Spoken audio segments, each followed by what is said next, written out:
reasons to talk. The Kevin Kollins Show on 1340 WJOL. Watch me.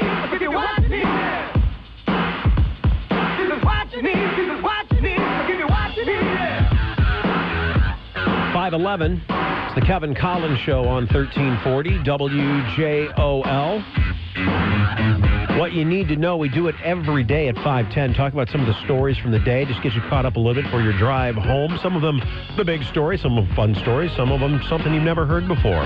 Evan, what do we need to know? Former U.S. House Speaker Dennis Hastert is pleading not guilty to federal charges. He tried to hide large bank withdrawals and then lied to the FBI about it. He's accused of trying to hide $3.5 million in withdrawals intended as hush money to allegedly hide past sexual misconduct with a male student.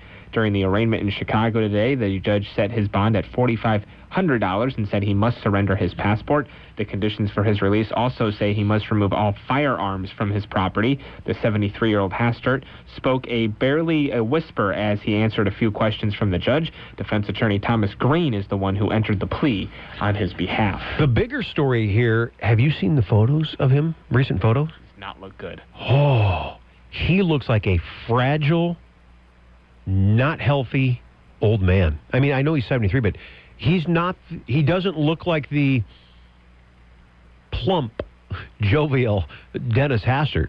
Well, he hasn't been plump since he left Congress. I mean, he did go on a diet. He did lose some weight. Oh, okay. He had been looking better. I mean, just recently, some of the more recent photos, he looked pretty good for 73, but he's all hunched over. Something like this will take a toll on you physically. I always go to the Penn State situation and Joe Paterno. Yeah. I mean, that guy, what was he, in his late 80s at that point? Yeah. That Jerry Sandusky situation comes up, and just the stress and the pressure and everything that went on, and, you know, he was dead a few months later. I mean, just when you're that age, anything that changes your routine can be a shock to your system, and sometimes that's all it takes.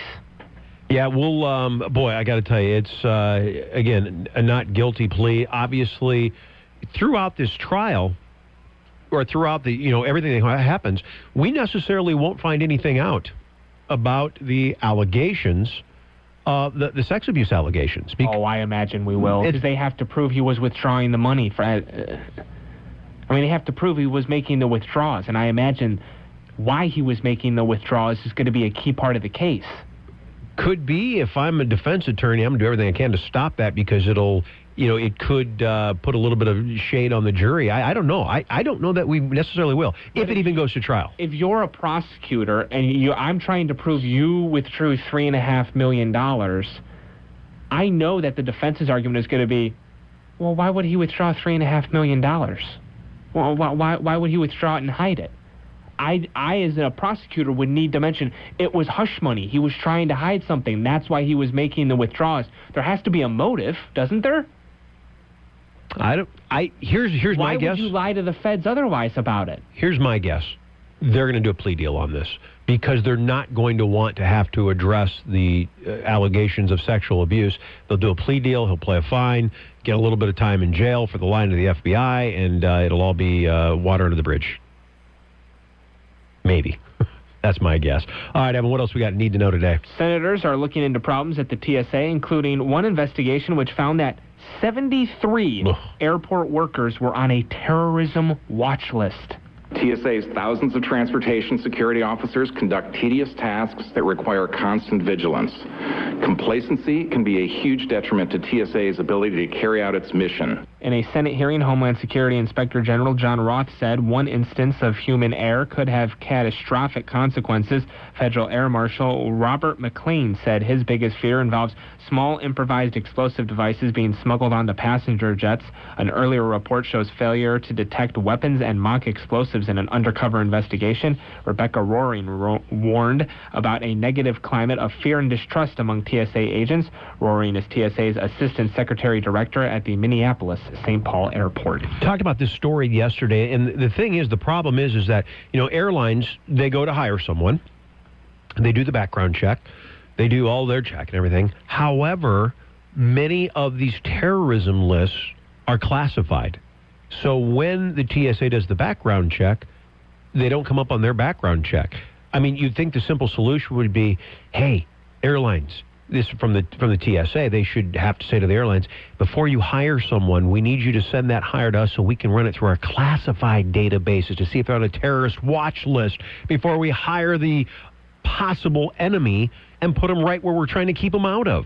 Again, it's another bad ding for the TSA and for Homeland Security. The solution to this appears pretty simple. Hopefully they'll get that all figured out, and we won't have to hear a story like the TSA messing up like this again. And now to the story many of you are talking about tonight, and one that for us not only hits close to home, but in our home. Brian Williams, anchor and managing editor of Nightly News, has been suspended by NBC management for 6 months without pay.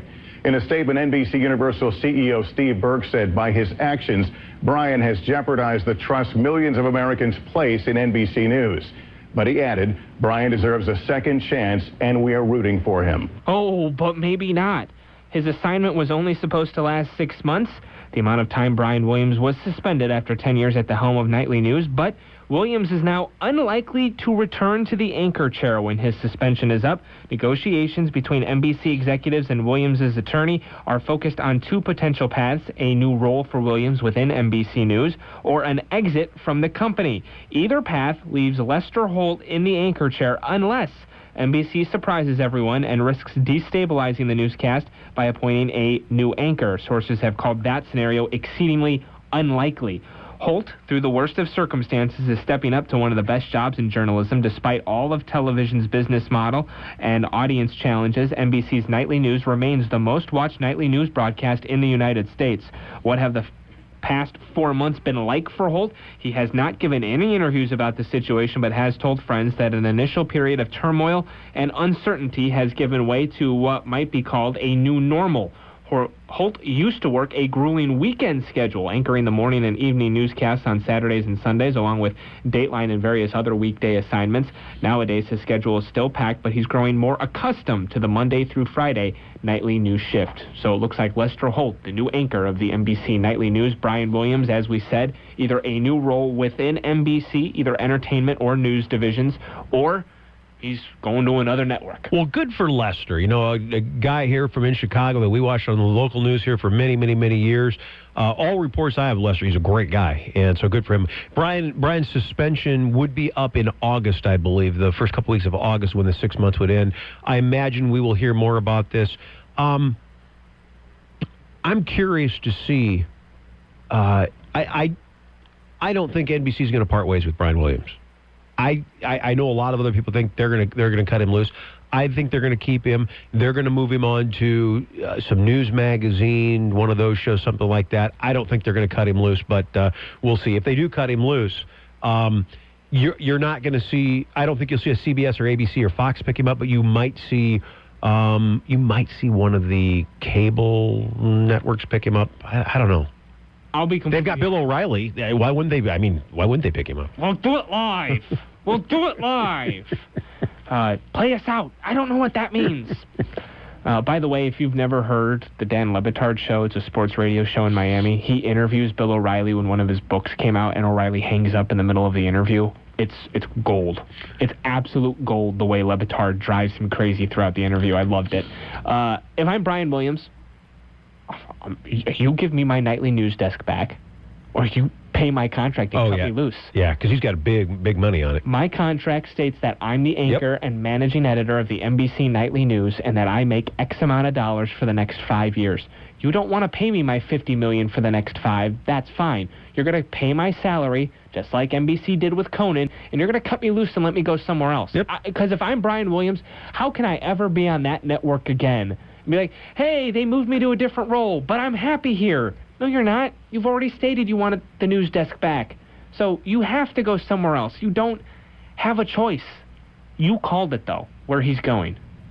Brian Williams, it's a known fact that at one point he wanted both Jay Leno and David Letterman's job. He wants a late-night talk show.